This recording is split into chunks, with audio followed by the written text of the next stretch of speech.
March 15, 2024, Beverly Hills Country Club. Harrison Ford had kept his hands clean for 43 years. That's exactly how long it took for his past to find him at a charity gala.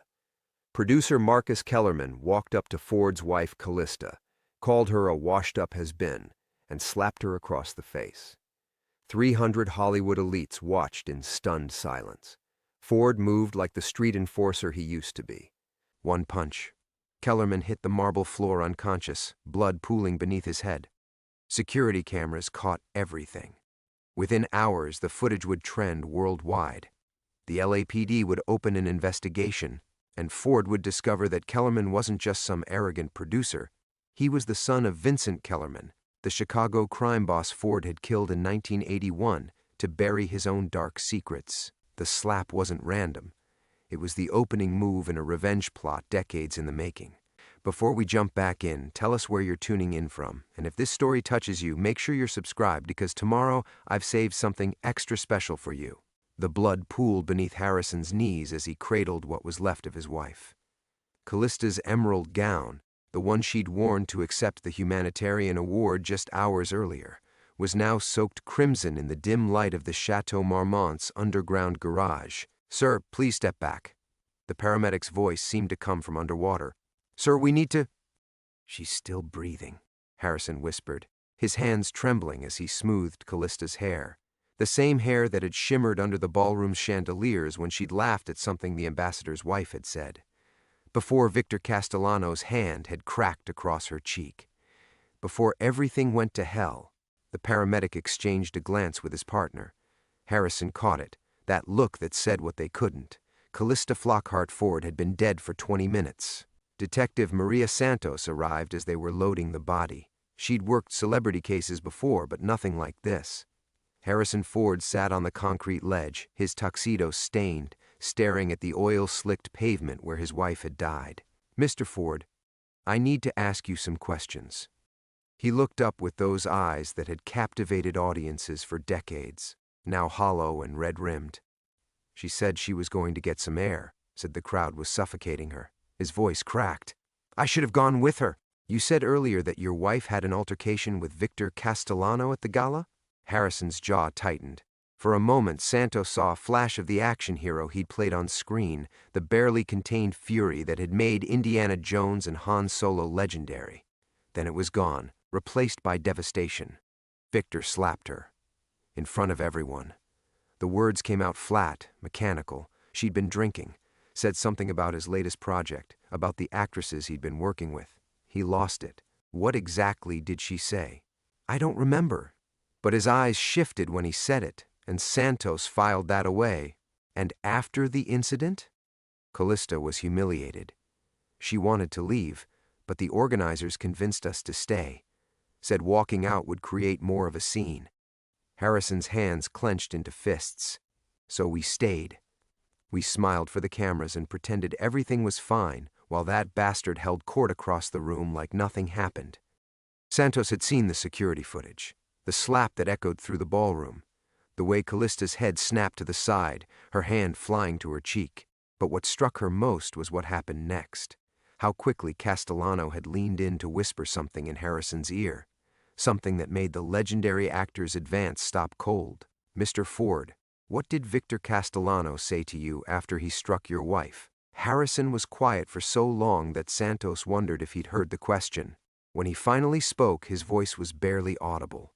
He apologized, said he'd had too much to drink, and that Callista had caught him off guard with her accusations. Another lie. Santos had read lips long enough to know that whatever Castellano had whispered, it wasn't an apology. It was a threat. 3 weeks later, they arrested Marcus Delroy, a 34-year-old drifter with a history of stalking celebrities. He'd been found 2 blocks from the Chateau Marmont with Callista's jewelry and a rambling manifesto about Hollywood corruption, open and shut, except Marcus Delroy died in custody before trial. Suicide, they said. Bedsheet noose, no note. And Harrison Ford disappeared. Not literally. His publicist still issued statements about his need for privacy during this difficult time. But the man who had once commanded screens and red carpets became a ghost. He sold the Pacific Palisades house where he and Callista had hosted dinner parties for presidents and directors. He bought a fortress on a cliff in Malibu and pulled up the drawbridge. The world moved on. There were other scandals, other tragedies, other headlines to chase. Victor Castellano's latest film won 3 Oscars. He gave a touching speech about the fragility of life and dedicated his award to Callista's memory. For 3 years, Harrison Ford let the world forget him. Until today. The envelope had arrived with the morning's mail, unmarked except for his name written in block letters. Inside, a single photograph, grainy and time-stamped. March 15, 2024, 11:47 p.m., 4 hours after the slap, taken in the Chateau Marmont's parking garage. It showed Victor Castellano standing over Callista's body. Harrison's hands shook as he studied the image. In the background, barely visible in the shadows, was another figure, a woman with dark hair turning away from the camera. But Harrison recognized the silhouette, recognized the vintage Chanel jacket he'd bought for their anniversary. The woman in the shadows was Callista herself. Are you gripped by Harrison's impossible discovery? Tomorrow, we'll dive into the 3 years of isolation that brought him to this moment, and the dangerous choice he's about to make. Subscribe now, because what Harrison finds next will shatter everything you think you know about that night. Harrison dropped the photograph as if it had caught fire. It fluttered to the hardwood floor of his study, landing face up beside his bare feet. Callista's silhouette stared back at him, or what looked like her silhouette in that impossible, devastating image. The grandfather clock in the corner ticked into the silence, each second stretching like hours. Outside, the Pacific Ocean crashed against the Malibu cliffs with its endless, indifferent rhythm. 3 years of that sound, 3 years of letting it wash away everything except the guilt. He'd built this study to be a sanctuary. Floor-to-ceiling windows faced west toward the horizon, away from Los Angeles and all its ghosts. His pilot's license hung framed on one wall, something he'd earned decades ago when flying felt like freedom instead of escape. Aviation charts were spread across his desk, marking routes to places he'd never visit: New Zealand, Alaska, anywhere but here. The photograph lay between his feet like an accusation. Harrison's hands trembled as he reached for the glass of whiskey on his desk, Macallan 25, the same brand he and Callista had shared on their wedding night. He'd told himself he was saving the bottle for special occasions, but the truth was simpler. Drinking it was the only time he could still taste her laugh. The whiskey burned, but it steadied him enough to pick up the photograph again. Callista had been wearing that Chanel jacket the night she died. He was certain of it. He'd helped her choose it from her vast walk-in closet, his hands gentle on her shoulders as she'd stood before the mirror. She'd been nervous about the gala, more nervous than usual for such events. Her reflection had looked fragile in the soft light, vulnerable in a way that made his chest ache. "Do I look like someone who can change the world?" she'd asked, adjusting the jacket's lapels with trembling fingers. "You already have," he'd told her, meaning it. Callista's foundation had funded shelters for abused women across 3 states. Her quiet advocacy had opened doors that Hollywood's loudest voices couldn't budge. She'd changed his world, certainly, turned a jaded actor into someone who believed in second chances and small kindnesses. Now, studying the photograph, Harrison felt that certainty crumble. The timestamp read 11:47 p.m., nearly 4 hours after the charity gala. He'd given his statement to Detective Santos at 10:30, just after they'd loaded Callista's body into the ambulance. The timeline was impossible, unless it wasn't. His phone buzzed against the desk surface, the same iPhone Callista had insisted he upgrade 2 years ago. Most days, it stayed silent. His agent had stopped calling. Friends had learned that sympathy had an expiration date. Even his children from his previous marriage had given him space, understanding that grief this profound required solitude. The message was from Elena Rodriguez, his housekeeper. She'd worked for them since their 2nd year of marriage, becoming less employee than family. Even after Callista's death, when Harrison had retreated from the world, Elena had refused to abandon him. "Mr. Ford, I'm at the grocery store. Do you need anything special? The usual brands?" He typed back slowly, just the usual. "Thank you, Elena." 3 dots appeared, disappeared, then appeared again. Elena's careful consideration always showed in her texts, the way she chose words that wouldn't intrude on his grief while still showing she cared. "I made your favorite soup yesterday. It's in the refrigerator when you're ready. Harrison set the phone down without responding. Elena's kindness felt heavier today, weighted with the possibility that everything she'd tried to help him heal from might be built on lies. The study's silence pressed against him. In the old house, the one he'd shared with Callista in Pacific Palisades, there had been constant sound, her laughter echoing from the kitchen where she'd attempt ambitious recipes with mixed results, the rustle of newspaper pages as she read him articles over morning coffee, the soft percussion of her fingers against laptop keys late at night when inspiration struck for her foundation work. This house knew only silence and the ocean's relentless whisper. Harrison walked to the window wall, the photograph still clutched in his hand. Below, the beach stretched empty in both directions. He'd chosen this isolation deliberately. No neighbors close enough to pry, no paparazzi boats brave enough to navigate the rocky coastline. Just him and his memories, and the gradually fading scent of Callista's perfume on the sweater she'd left draped over her reading chair. The sweater was cashmere, cream-colored, with a small hole near the left elbow that she'd refused to let him replace. Character flaws make things interesting, she'd said, the same philosophy she'd applied to their marriage, to Hollywood's broken people, to the world's endless capacity for both cruelty and redemption. Harrison pressed the photograph against the glass. In the distance, a pelican skimmed the waves with ancient patience.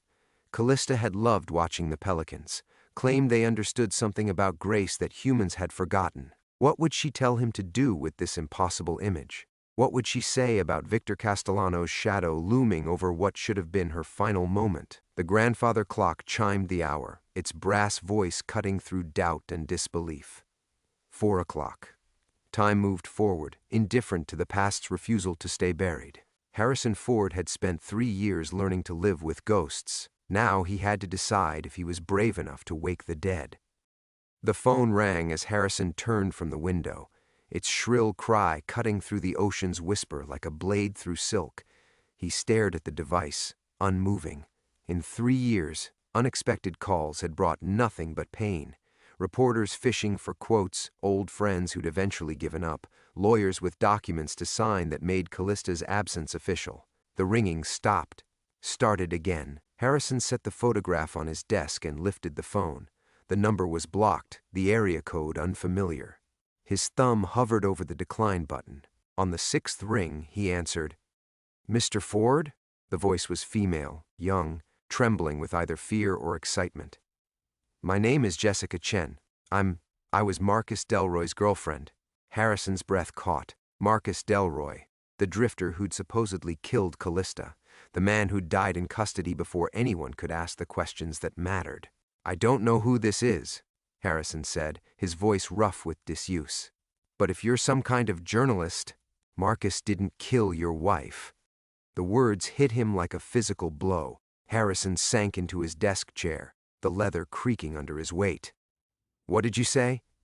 "He didn't kill her. Marcus was with me that night, all night. I have pictures, timestamps, everything." Jessica's voice cracked. "But when I tried to tell the police, they said the case was closed. Said Marcus was dead and it didn't matter anymore." Harrison's free hand found the photograph, his fingers tracing the impossible silhouette of his dead wife. "Why are you calling me now? It's been 3 years." "Because someone else knows the truth." The line crackled with static, or maybe it was Jessica's breathing. "Someone sent me a package yesterday. Photos from that night. Real photos, not the ones the police showed on the news." "What kind of photos?" "Your wife, Mr. Ford. She was alive hours after they said she died. And she wasn't alone." The grandfather clock's ticking grew louder, or maybe Harrison's hearing had sharpened with adrenaline. Each second stretched like a held breath. "Who was she with?" "I can't tell you over the phone. It's not safe." Jessica's voice dropped to a whisper. "Meet me tonight. Griffith Observatory by the telescope viewing area. 11 o'clock. I don't go to Los Angeles anymore." Then your wife's real killer goes free. The brutality of it was softened by Jessica's obvious terror. "Mr. Ford, they murdered Marcus to keep him quiet. If they find out I have these photos—" Harrison closed his eyes, seeing Callista as she'd been that last morning, reading the Times over coffee while sunlight caught the gold in her hair. She'd been excited about the gala, nervous but purposeful. "I'm going to change some minds tonight," she'd said, kissing his cheek before he could ask what she meant. "Miss Chen, how do I know you're telling the truth?" Silence stretched between them, filled with ocean waves and possibility. When Jessica spoke again, her voice was steadier, as if she'd made some irreversible decision. "Because Marcus wrote your wife's name in his journal every day for 3 months before she died. Not like a stalker, Mr. Ford, like someone who was being paid to watch her." The phone slipped from Harrison's suddenly nerveless fingers, clattering against the desk. Jessica's voice continued, tinny and distant from the speaker. "The entries stopped the day before the gala. The last one says, 'They're going to kill her tonight. God help me, they're going to kill her and blame me for it.'" Harrison grabbed the phone. "You have his journal?" "I have everything. The journal, the photos someone sent me, and a list of names Marcus was keeping. Important names. People who were paying him to follow your wife and report back on her activities." The study felt smaller suddenly, the walls pressing inward like a trap. Harrison had spent 3 years in this room, thinking he understood what had happened to Callista, thinking her death was random, senseless, the kind of Hollywood tragedy that made headlines and then faded into cautionary tales. "Victor Castellano," Harrison said. "It wasn't a question." "He's on the list," Jessica confirmed. "But Mr. Ford, he's not at the top." Harrison's vision blurred at the edges. The photograph on his desk seemed to pulse with malevolent life. Callista's shadow figure frozen in time 4 hours after her supposed death. 3 years of grief and guilt and self-imposed exile crumbled in the space between heartbeats. 11 o'clock, he said. "Come alone. And Mr. Ford, don't trust anyone else with this. Not the police, not your lawyers, not your friends. My boyfriend died because he knew too much. They'll kill us both if they have to."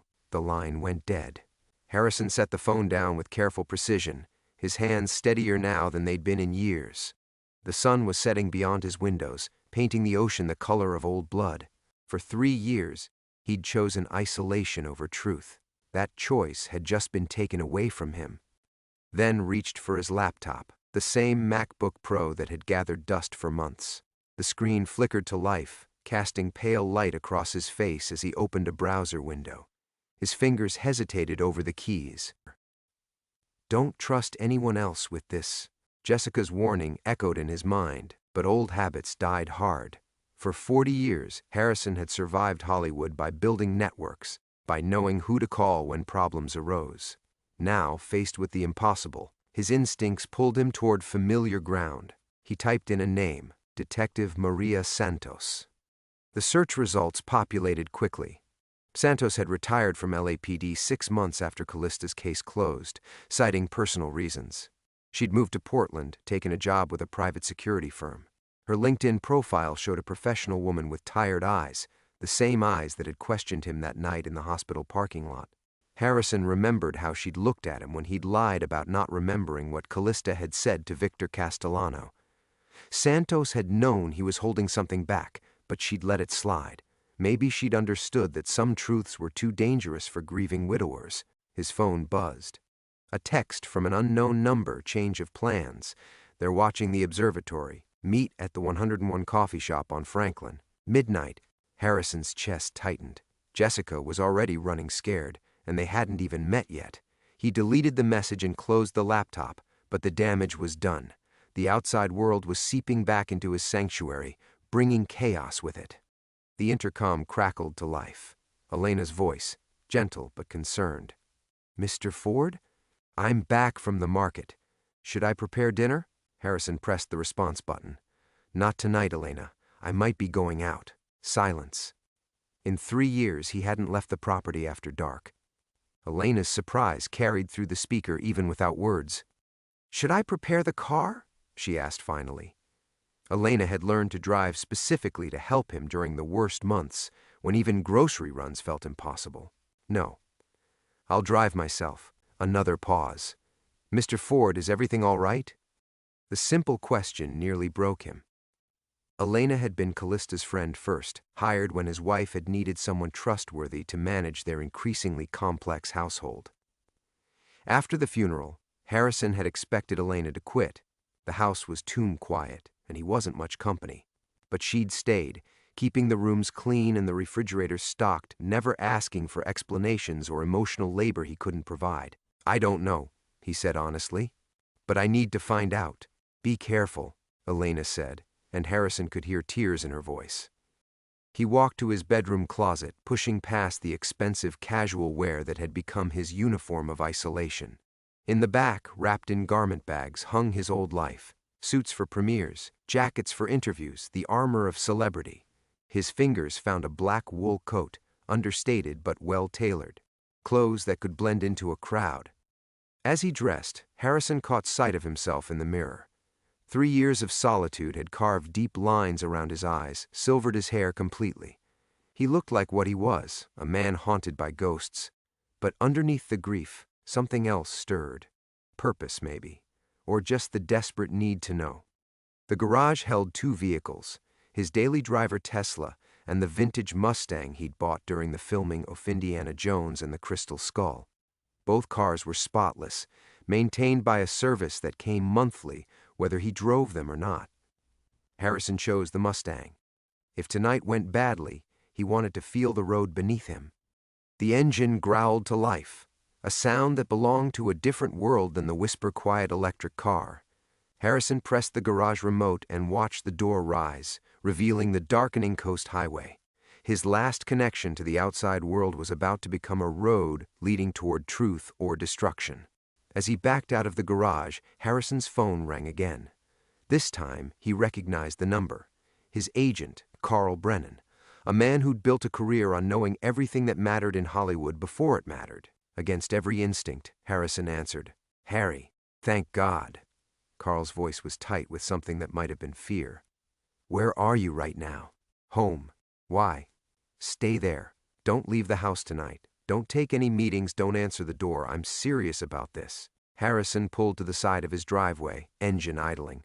"Carl, what's going on?" "I can't explain over the phone, but some old stories are starting to surface, and your name is being mentioned.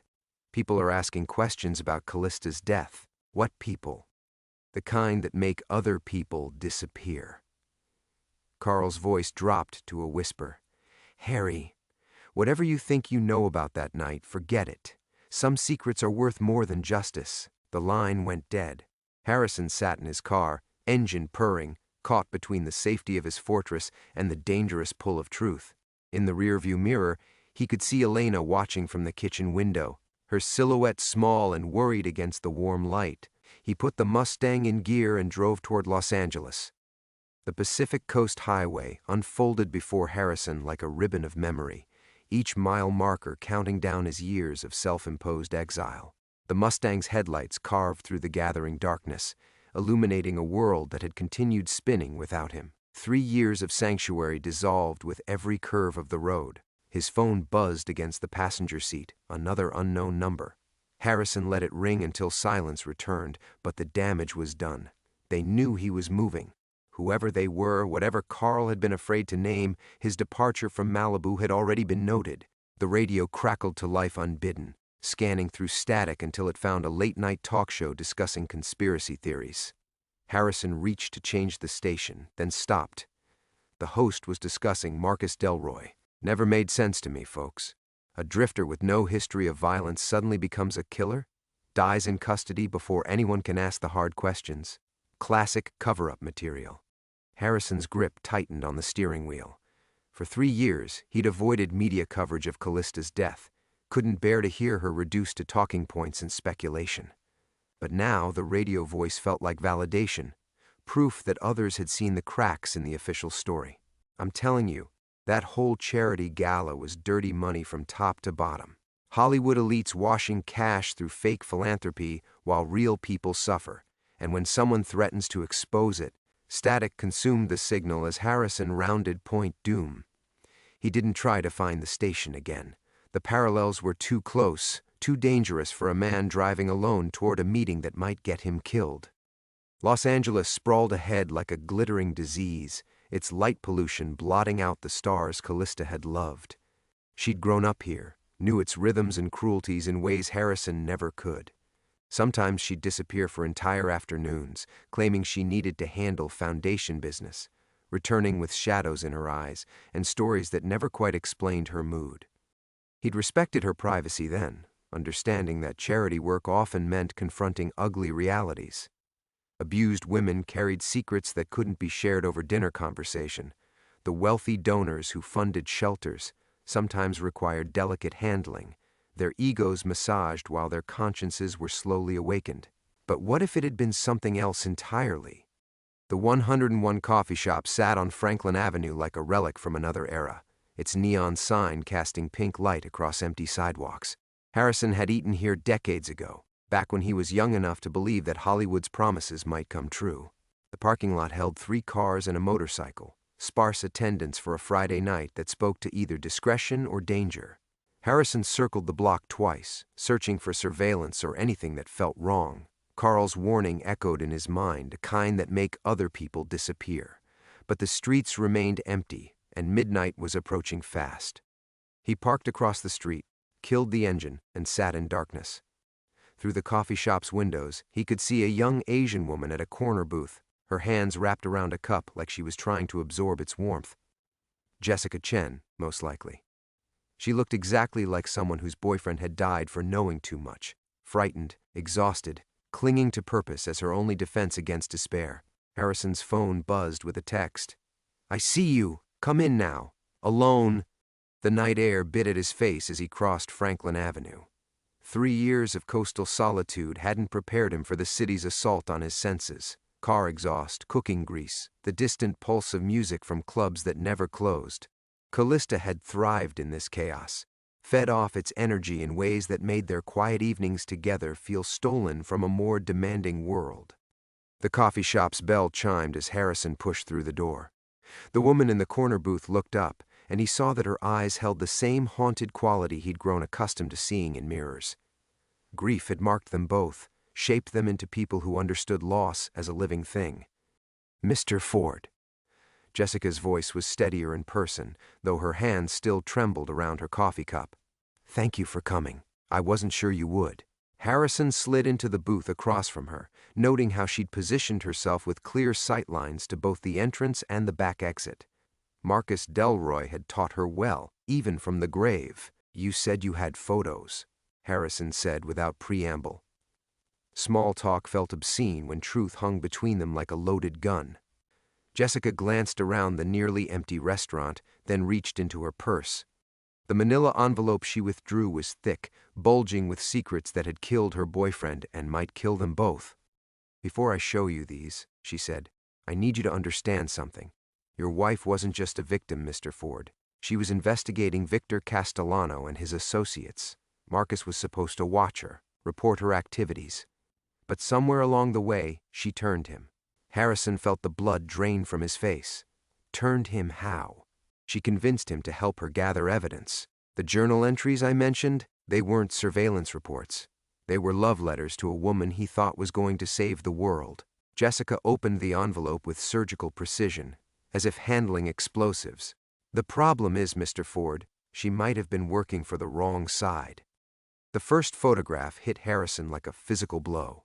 Callista, alive and radiant, standing in the Beverly Hills Hotel's garden at 11:47 p.m., 3 hours after the coroner said she died. But it wasn't her miraculous resurrection that stopped his heart. It was who she was embracing.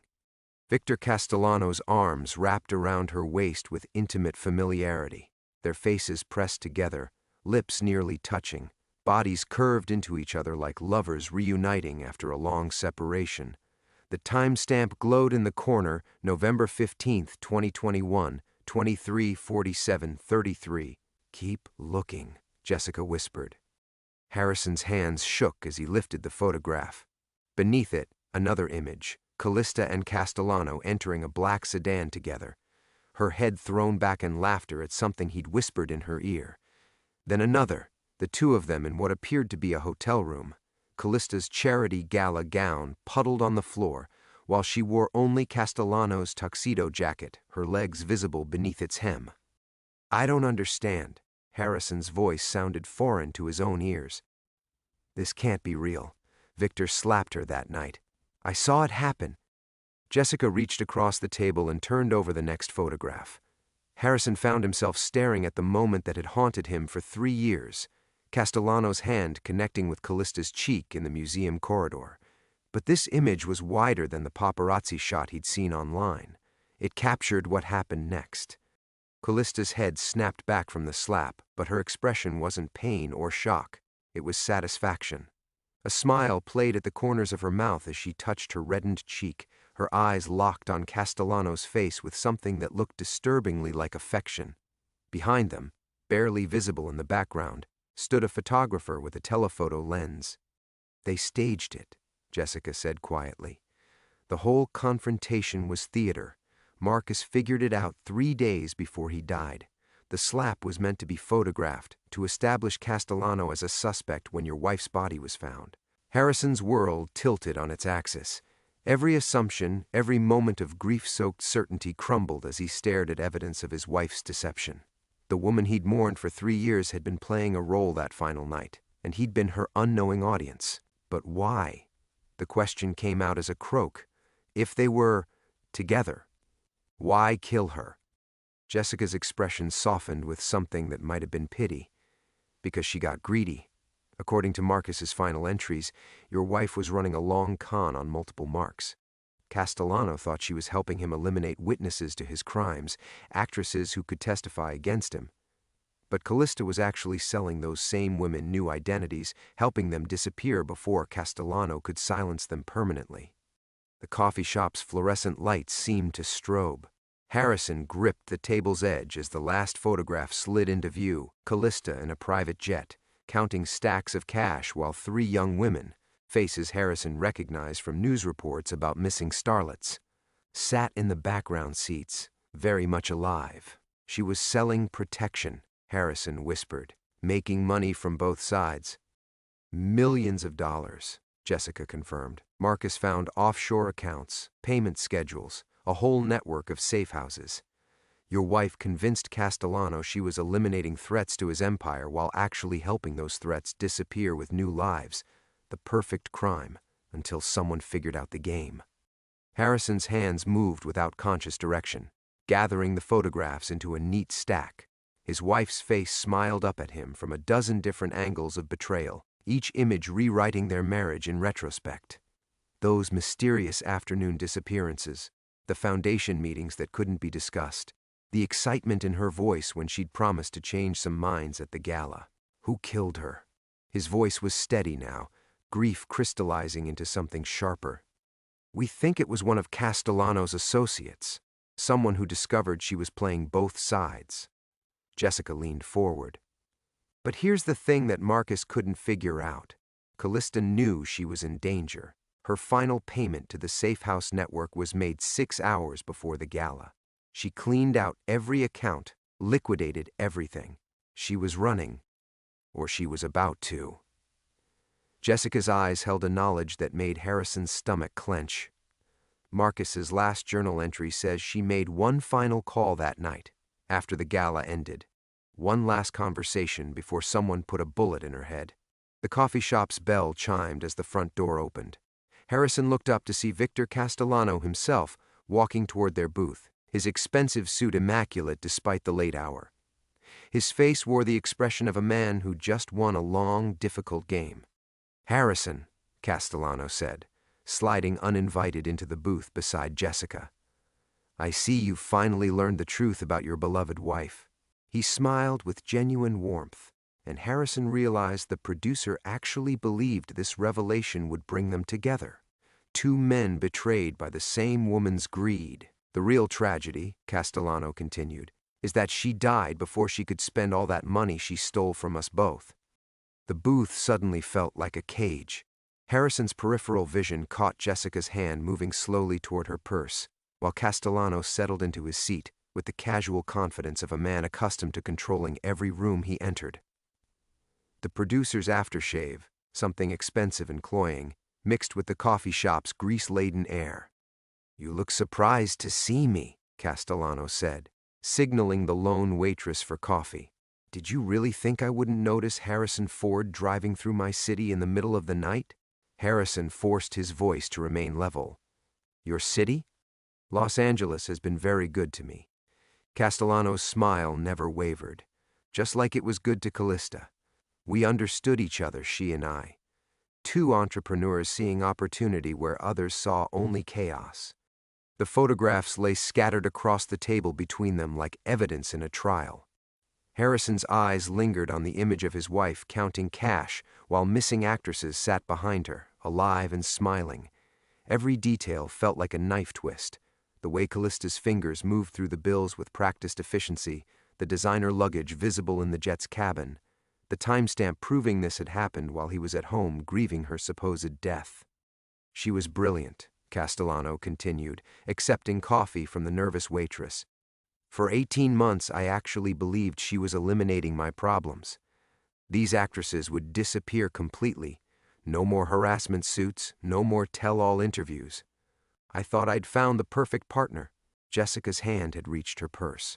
Harrison caught the glint of metal, a gun, most likely, though he doubted it would help against whatever backup Castellano had positioned outside. The parking lot that had seemed reassuringly empty now felt like a trap waiting to close. When did you realize? Harrison asked. December of 2020. One of the girls, Sarah Mitchell, you might remember her from that superhero franchise, she called me directly, said she was grateful I'd helped her escape to Montreal, that the new identity Callista arranged was perfect. Castellano's laugh held no humor. I'd paid your wife $2 million to make Sarah disappear permanently. Instead, Callista had set her up with a new life and a clean conscience. The timeline clicked into place in Harrison's mind. Callista's mood had shifted around that time, becoming more secretive, more volatile. She'd started talking about expanding the foundation's reach, about helping women who couldn't be helped through traditional channels. He'd attributed it to passion for her cause, never imagining she was describing a criminal enterprise. You confronted her, Harrison said. Eventually. But Callista was persuasive. She convinced me that keeping the girls alive and hidden was actually smarter than killing them. Dead martyrs tell stories, but vanished cowards stay silent forever. Castellano sipped his coffee, savoring both the taste and the memory. I agreed to the new arrangement. Higher fees but cleaner results. We were partners again, until the night she died. Castellano's expression darkened. Until the night she tried to run with $47 million of my money. He reached across the table and tapped the photograph of Callista on the private jet. This was taken in Teterboro, New Jersey. She was 12 hours away from disappearing forever when my people found her. Harrison's chest tightened. The final piece of the puzzle was sliding into place, and it painted his wife as something he could never have imagined. Not a victim, not even a simple criminal, but a woman who'd built an empire on the intersection of rescue and exploitation, who'd played two deadly enemies against each other while extracting millions from both sides. The gala was supposed to be our farewell performance, Castellano continued. She'd collected final payments from 6 clients, liquidated everything as you discovered. The slap, the argument, all theater to give her an alibi when she disappeared. But my accountants work late hours, Mr. Ford. By the time she reached her jet, I knew exactly how much she'd stolen. Jessica's breathing had become shallow, audible in the coffee shop's sudden silence. Outside, Harrison caught movement, shadows positioned near his Mustang, figures who hadn't been there when he'd arrived. Castellano's people cutting off escape routes with professional efficiency. The beautiful irony, Castellano said, is that she called you in her final moments. Not a lawyer, not a federal contact, not any of the dangerous people she'd been double-crossing.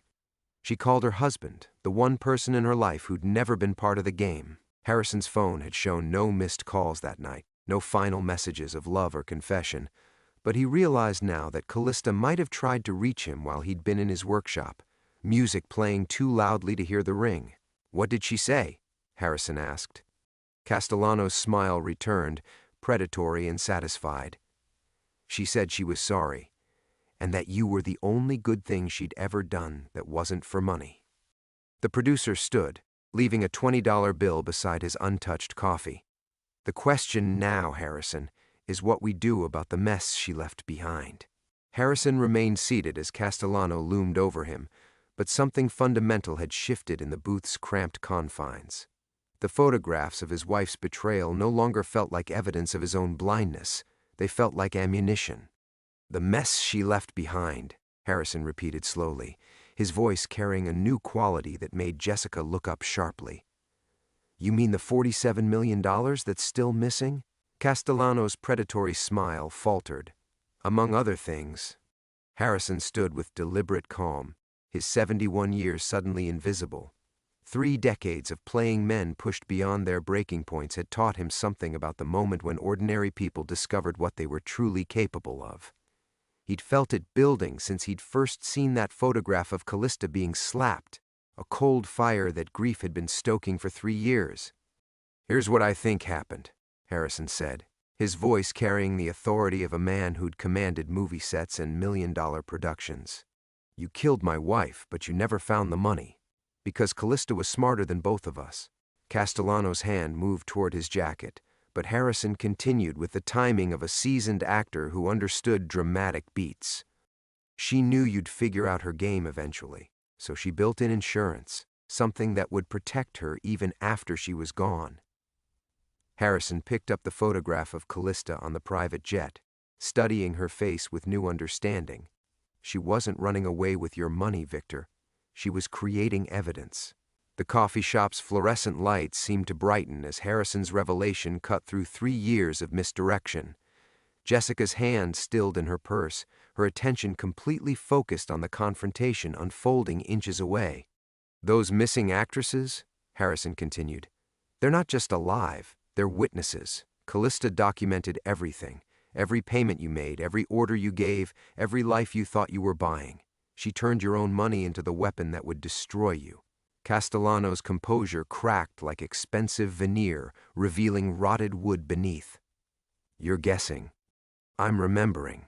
Harrison's voice carried the weight of a man finally understanding his wife's true legacy. Callista always said the Foundation's real purpose was giving women the power to rebuild their lives on their own terms.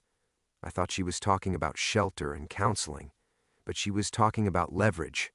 The producer's hand completed its journey to his jacket, but Harrison was already moving. 3 years of grief-fueled workouts in his Malibu garage had kept his reflexes sharp, and Castellano was a businessman, not a killer.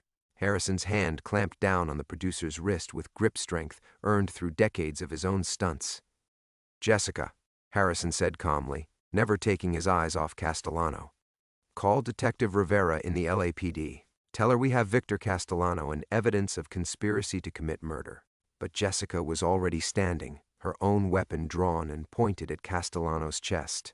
Her hands were steady now, the tremor of fear replaced by the precision of purpose. Actually, she said, you can call Agent Martinez at the FBI.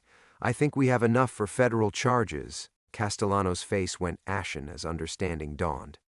You're not Marcus Delroy's girlfriend. Special Agent Jessica Chen, she confirmed. Marcus was working with us when he died. Your people killed a federal informant, Mr. Castellano. That carries special penalties. Harrison felt a grim satisfaction as Castellano's empire of intimidation collapsed around him. The producer had built his power on controlling information, buying silence, making people disappear. But Callista had beaten him at his own game, creating a network of evidence and witnesses that would survive even her own death. The beautiful irony, Harrison said, echoing Castellano's earlier words, is that you killed her for stealing your money. But she wasn't stealing it, she was spending it on your destruction. Through the coffee shop's windows, Harrison could see federal agents moving in on the shadows that had been Castellano's backup. The hunter had become the hunted with the efficiency of a perfectly scripted reversal. Castellano straightened his jacket with shaking hands as Agent Chen called for transport. His predatory confidence had evaporated, leaving behind only a frightened man who'd finally met consequences he couldn't buy his way out of. She really loved you, Castellano said quietly, his last attempt at psychological warfare. In her final moments, she wasn't thinking about the money or the game or any of it. She was thinking about the one person who'd never asked her to be anything other than herself.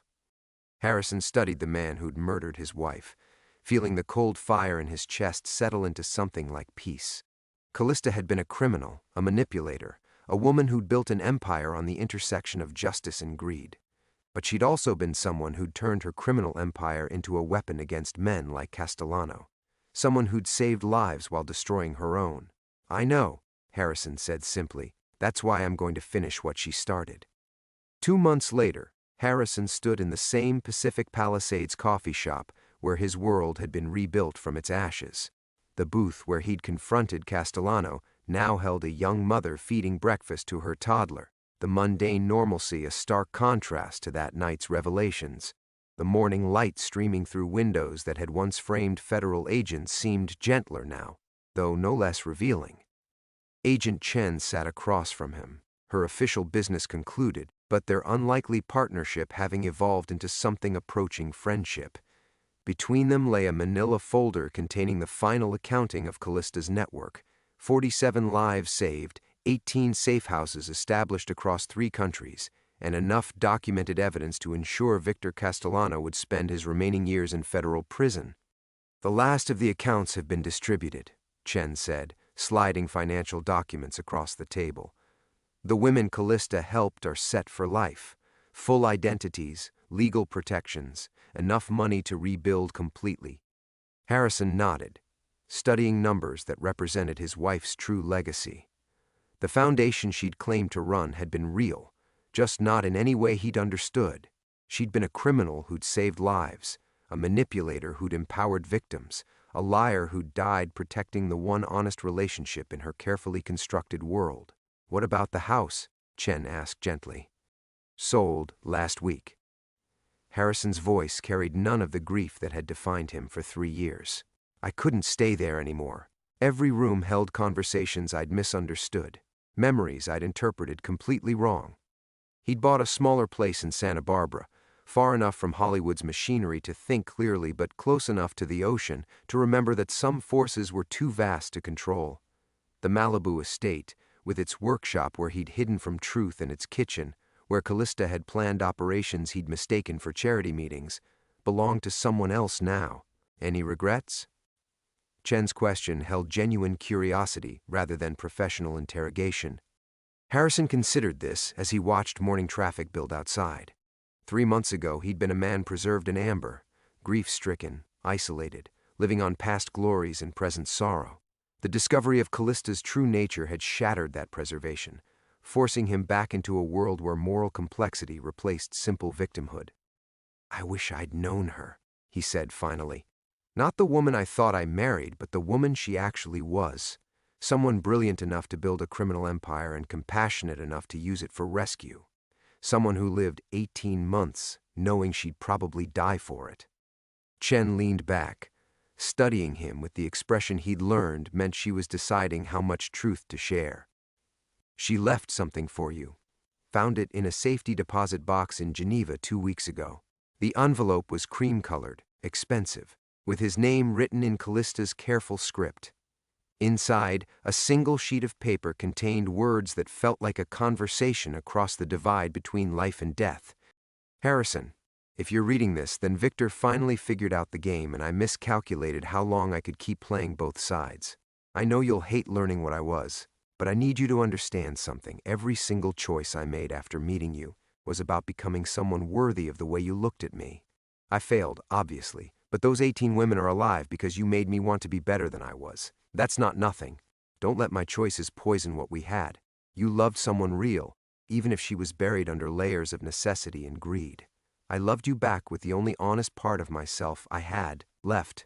Harrison read the letter 3 times before folding it carefully and placing it in his jacket pocket.